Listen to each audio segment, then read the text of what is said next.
kandidat wadaya ya result pada pembenahan tu yang ke wan Nartiang bahwa masnya ruban biang pada cinjok mah ki mai ke kubor ni ki mai ke mat wa khatam ku pendet dia kan ni kan ti yo dan tu sinca ya kan ni kesan sini inform sa sarkar kana detail no itu.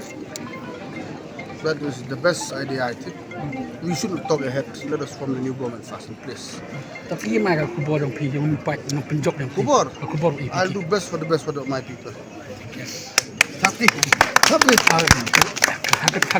haga mat kek kam yang pi em mai ka tei kamat ko em kam tam ko pendet pi ni kan Nartiang ko sensi obviously we'll try to do the border issue first. MD are look right The government from next, like road sector, water sector, education sector, and power sector. These are the important sectors which is still needed in my constituency. the tip ibu to wa ka NPP dawi ko ma mi mo na ke sarkar ta ha jik pe yong pi man ki mai yul TV ko to wa ka NPP mi ko poi ha ka sulit majority na ke sarkar ta kam wi ni gin mat kaman mai tholat pi yo pi ka pa ya ka sarkar bus ka No, we are waiting for majority to declare. If we are short by 1 or 2, our door is open to all the parties. kablis bon